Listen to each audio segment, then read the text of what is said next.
por três palavras, né? Quando você ouve a mãe, a Marcota Valdina, ela pede sempre respeito e tolerância. E eu gosto de dizer o seguinte: nem sempre a tolerância significa um apreço e uma convivência. Então nós estamos incluindo hoje, né, respeito, tolerância e convivência. Né? Quando a gente chegar a esse nível de educação, de respeito, de tolerância, a gente vai conseguir conviver. Né? Eu quero agradecer muitíssimo a oportunidade de estar aqui. Eu fiz uma cirurgia, estou com o rosto meio monstrengo, né? Fiz uma cirurgia com um caroço que tinha aqui, teve que fazer um enxerto. E isso foi ontem, estou sob recomendação de repouso absoluto. Mas eu não queria deixar de atender essa convocação, né, do Tata Eurico.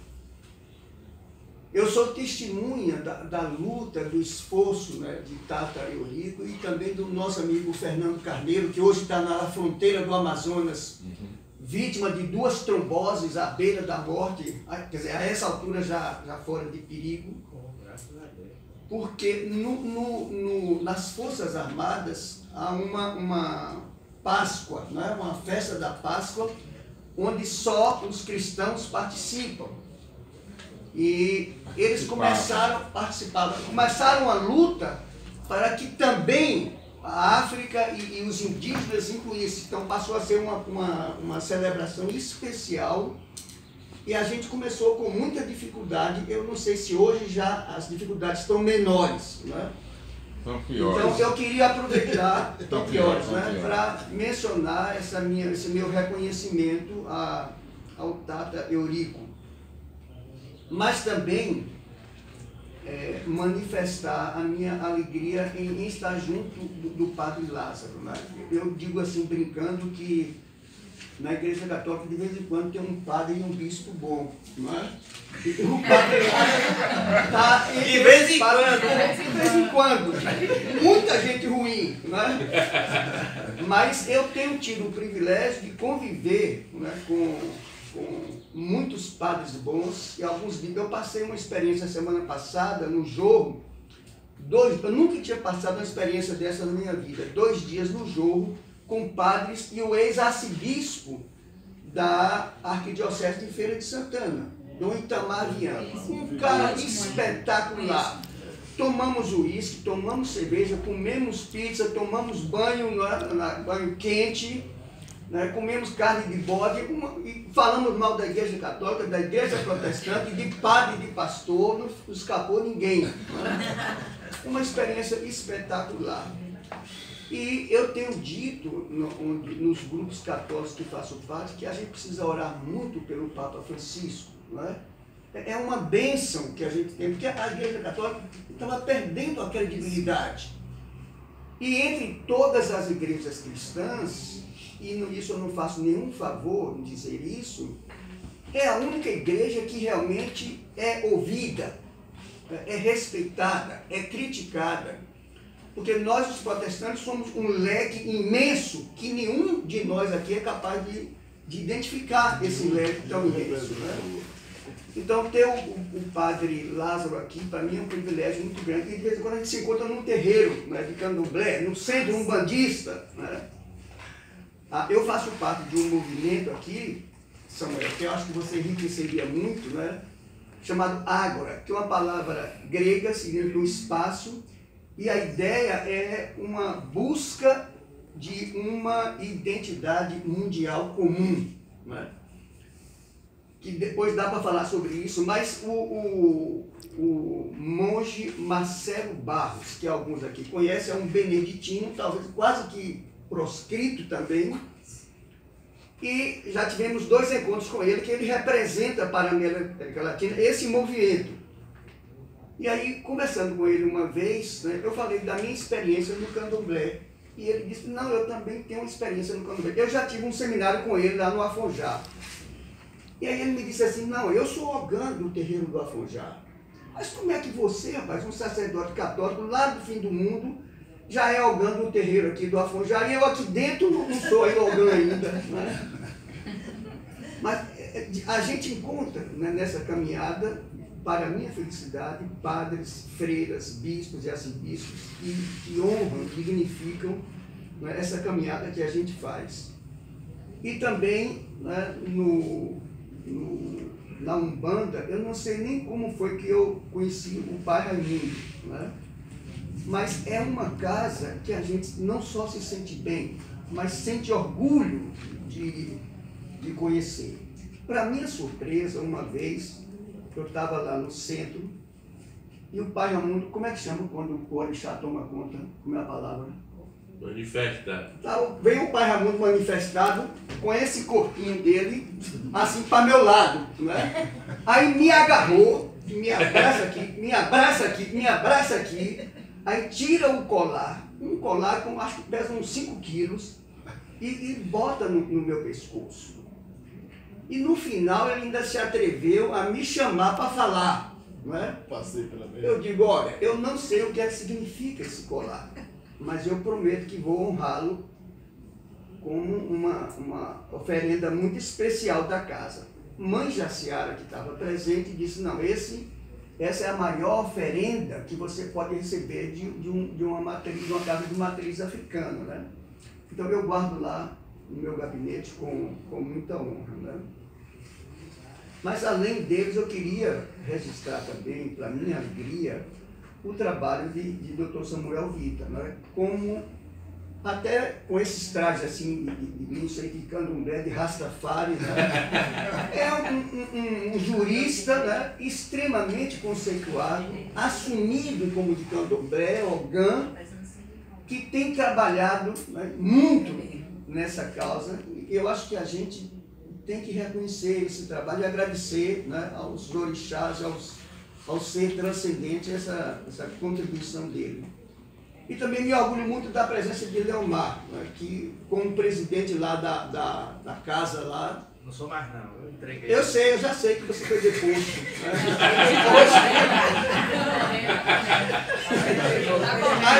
A gente teve uma boa convivência, né? Um bom tempo de trabalho em conjunto, né?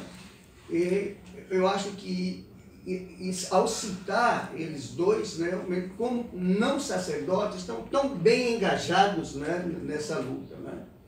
Fico muito feliz com isso, né? Bom, acho que aqui muita gente me conhece, mas eu estou aqui com uma convidada especial, que é de Vitória no Espírito Santo, também é professora universitária, aposentada, é terapeuta. Eu queria até me apresentar um pouquinho dizendo o seguinte, que eu sou pastor protestante, né? E ser protestante é um karma, você nunca deixa de ser, não é? Acho que padre é a mesma desgraça, não é a mesma aventura, não é? Mas, bem cedo, eu me envolvi, né, questionando diante de Deus por que nós somos os donos da verdade. Né? Nós, os batistas, porque eu sou de origem batista, nós, os protestantes, e nós, os cristãos. E o que é, então? Quem são os outros diante de Deus? E aí eu me meti, né, depois da graduação em teologia, com um mestrado em teologia, depois eu fiz sociologia, depois eu fiz uma graduação de ciências da religião, depois eu fiz uma pós-graduação em história e cultura da África, quando me envolvi com o movimento interreligioso, e por fim terminei uma formação em psicanálise. Então eu queria até anunciar aqui que eu estou me dedicando à análise com idoso, e me coloco à disposição para ajudar os terreiros e os movimentos quando pudesse servir em alguma coisa, né? Queria também aproveitar para dizer o seguinte, né? Essa caminhada nossa, né? Se o candomblé, a Umbanda, né, e até o espiritismo são extremamente marginalizados e até demonizados, para nós, e eu estou incluindo Lázaro na história, não é fácil a caminhada, né?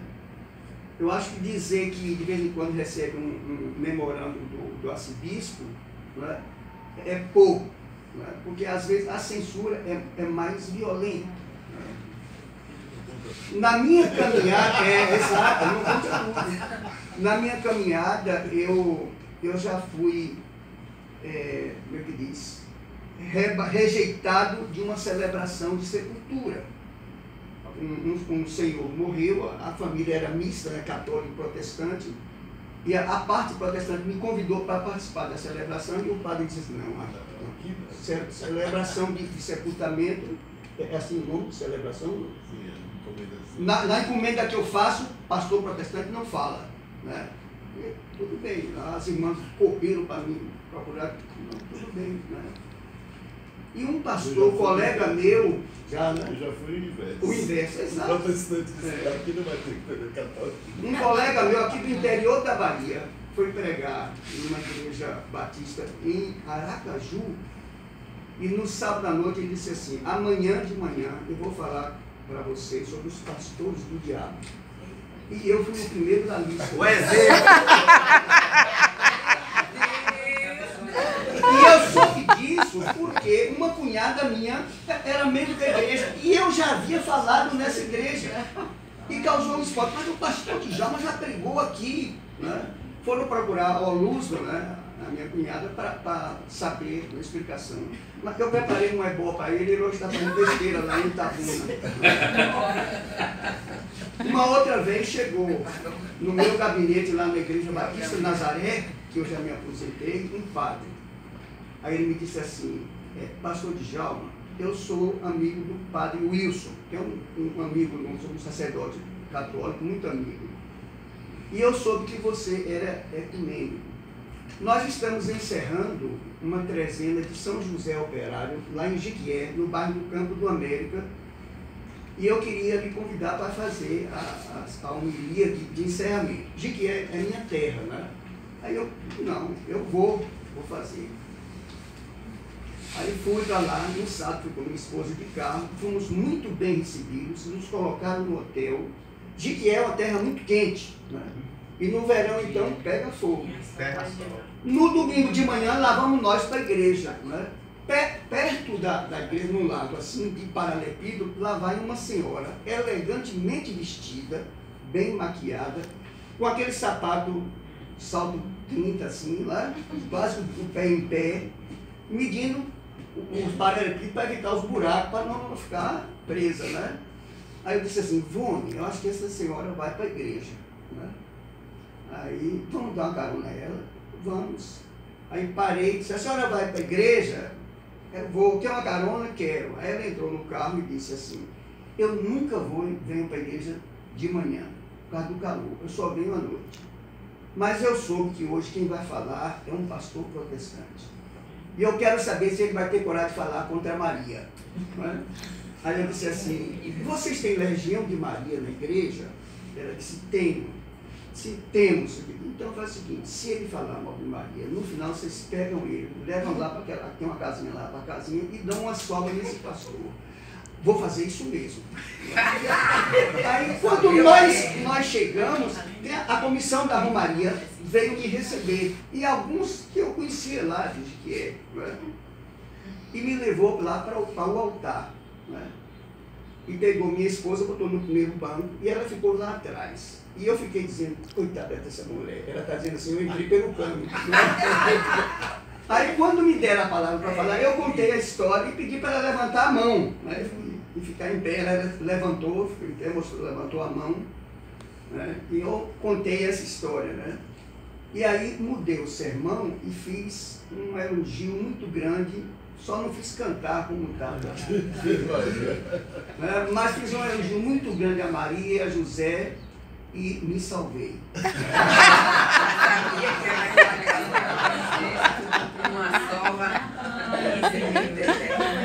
Mas eu não sei quando que eu tive o meu contato com o candomblé. Eu acho que foi na década de 80, eu fui a uma celebração aqui no Mosteiro de São Bento, e lá estava uma estela. Aí eu participei, conversei um pouco com ela, né? E comecei então a ter uma certa curiosidade, porque até então eu trabalhava com o movimento ecumênico, e para nós o trabalho ecumênico é uma relação entre as igrejas cristãs, né? Embora a palavra no original grego seja bastante abrangente, né? O ecumênico significa a terra habitada, a terra de todos nós, né? A terra onde todos nós habitamos. Mas como as palavras têm vida, não é? E têm história, não é? Ao longo da história o comunismo passou a ser a relação entre nós cristãos. E eu queria avançar um pouco mais. Não é? Então comecei a frequentar, e de vez em quando a um terreiro de candomblé, aumentar, ampliar a minha relação de amizade, e faço parte de um movimento, de uma instituição do Rio de Janeiro chamado Koinonia, Presença Ecumênica e Serviço, que alguns aqui conhecem, que tem um trabalho aqui na Bahia com os terreiros de candomblé. E um dos locais onde a gente se reunia é justamente na casa, no Afonjá, né, de Mãe Estela, que hoje está numa situação muitíssimo delicada, todo mundo aqui sabe. Né? Isso. E a Mãe Estela vinha sempre conversando comigo, né? Eu defendendo lutando contra a intolerância religiosa e em favor do diálogo interreligioso. E a Mãe Estela dizia: você não quer, pastor, jogar os búzios, não? E aí eu ainda era muito protestante, né? Dizia: não, eu não quero. Né? Até que, passado o tempo, né, eu aceitei e fui para a Mãe Estela jogar os búzios para mim. Eu disse: Mãe Estela, eu não sei nem como me comportar. Né? Quem é de candomblé que conhece esse rito, né? Mas eu sei que entramos lá na sala, eu sentei numa cadeira, ela fez todos os rituais, tá? E aí depois me disse: olha, pastor, o senhor é de Ogum. Né? Ogum é um orixá guerreiro. E o senhor é extremamente perseguido. Seus irmãos gostariam de lhe destruir, mas não se preocupe, porque Ogum é um guerreiro muito forte, né? Ele vai lhe sustentar. E aí disse: você quer continuar, né, para entrar no terreiro, né, para fazer o processo de iniciação? Eu disse: mas eu não quero, agradeço muito, para mim seria muito honroso, mas eu não quero, porque na hora que eu entrar no candomblé, os meus irmãos evangélicos vão dizer: não diz que se mistura com porco, farelo come. Isso aí ia sair tranquilamente. Não, obrigada. Né? Mas aí fiz aquele rito, né? Todo lá, fiz a oferenda e tal. E não sei se para minha felicidade ou infelicidade, Jaime Sodré, que muitos aqui conhecem, né? Ogã do terreiro Candomblé, escreveu um artigo no jornal à tarde: Salve Pastor Djalma de Ogum.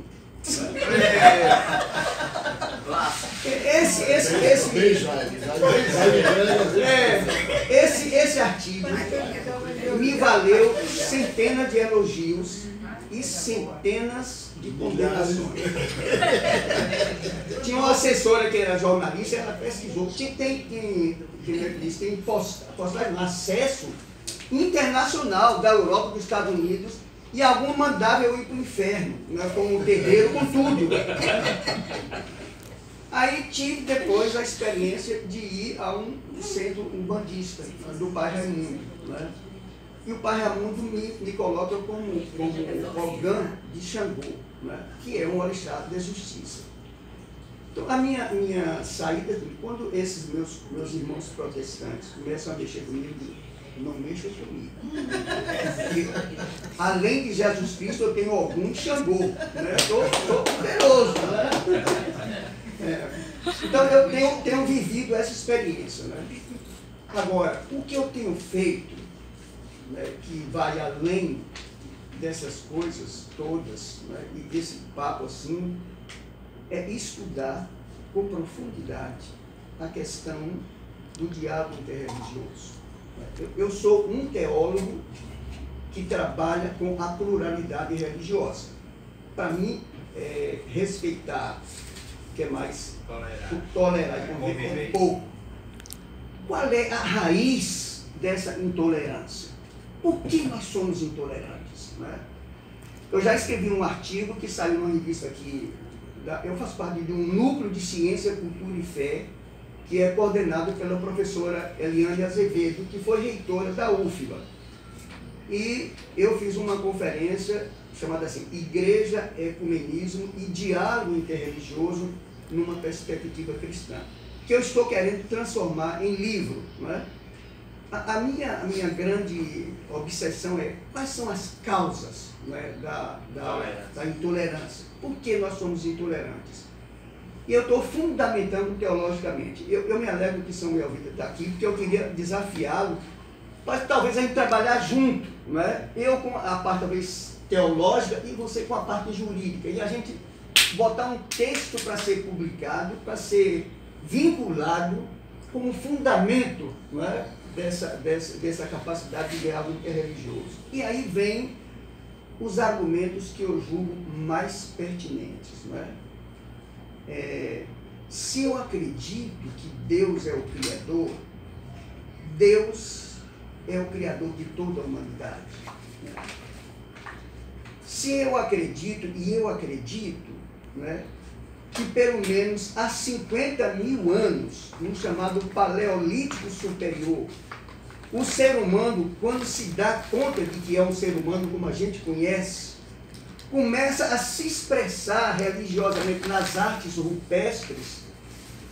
Por que é que só agora, há 2.000 anos, Deus vem aqui para salvar a humanidade? Né? E aqui eu já estou além do Padre Lázaro, eu peço perdão a ele para esse avanço. Né? Então, para mim, né, não há sentido em que Jesus Cristo seja o único e suficiente Salvador da humanidade. Deus é um Deus de toda a humanidade. Só existe uma raça no mundo, que é a raça humana. Nós todos nascemos numa parte do mundo, que é a África. Nós somos separados geograficamente, né, e formamos povos diferentes em termos de cultura, em termos de religião, em termos de economia, não para estabelecer, ou não para o estabelecimento de qualquer hegemonia, mas para vivermos como irmãos, cantarmos as músicas que nós criamos para nós mesmos, trocarmos experiências. Não há coisa mais bonita, mais bela e mais rica do que a troca de experiências, né? Eu hoje acho que quanto débito o protestantismo tem com a riqueza litúrgica do catolicismo, do anglicanismo, dos ortodoxos, que são separações do mundo cristão, não é? Eu me emociono com o som dos atabaques, emociono mesmo, eu gosto do som dos atabaques, né? Eu gosto de ir ao Centro Paz e Justiça, né? E tem uma vantagem diferente, a gente come muito bem lá no Centro Paz e Justiça, isso né? é mesmo. No final da reunião, né, Leomar? Uma beleza, né? Porque nós vivemos num planeta michuruquinha, não é? Nós somos 7,5 bilhões de habitantes, mais ou menos, neste momento agora. Não é? Desses 7,5 milhões de habitantes, mais de 80% são de pessoas religiosas. Quer dizer, o mundo que nós vivemos é um mundo religioso, não é?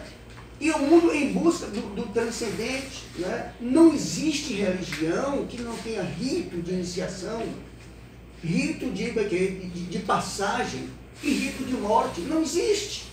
Não é? Nós temos as nossas diferenças, e eu hoje me pergunto assim, muito seriamente, né? O que é que significa salvação? O que é que significa vida eterna? O que é que significa céu? O que é que significa inferno? Não é? É a mesma coisa para todos nós, né?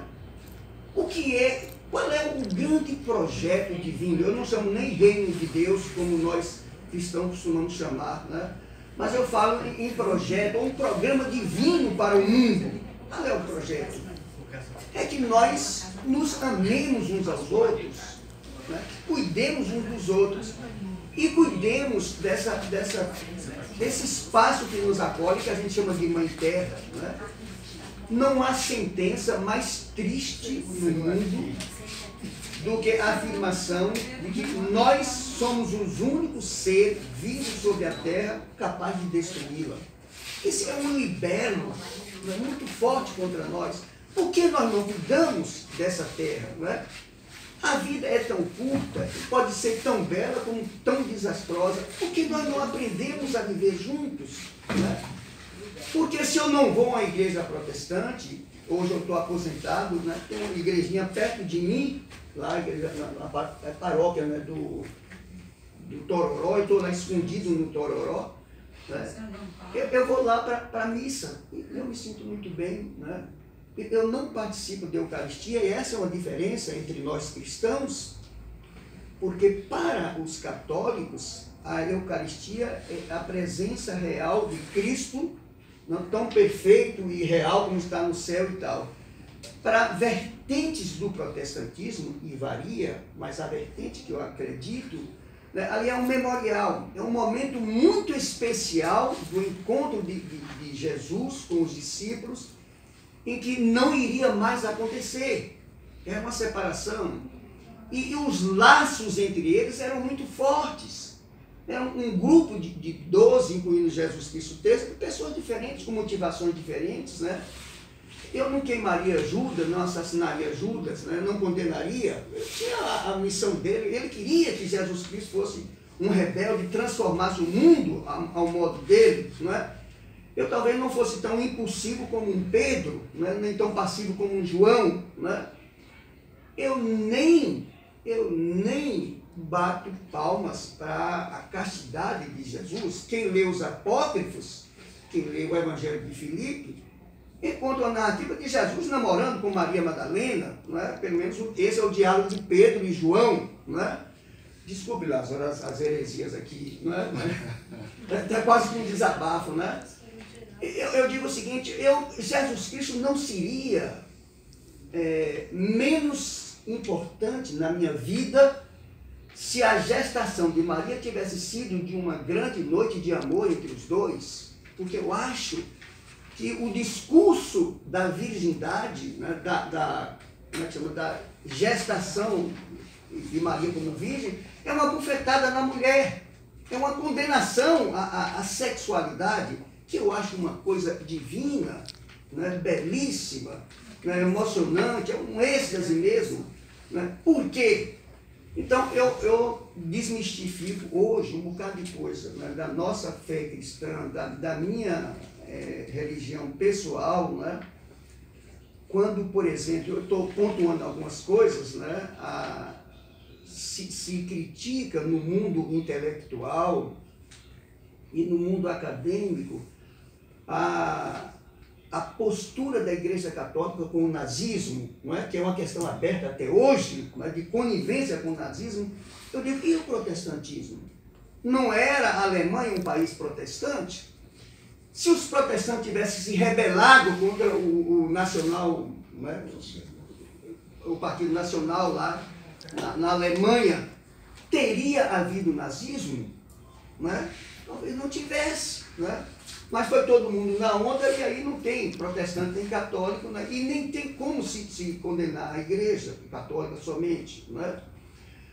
Às vezes, eu já falei lá no Mosteiro de São Bento, na faculdade, e disse, olha, a igreja católica é a grande vilã da intolerância religiosa no Brasil. Um padre quase que me pega lá. Né?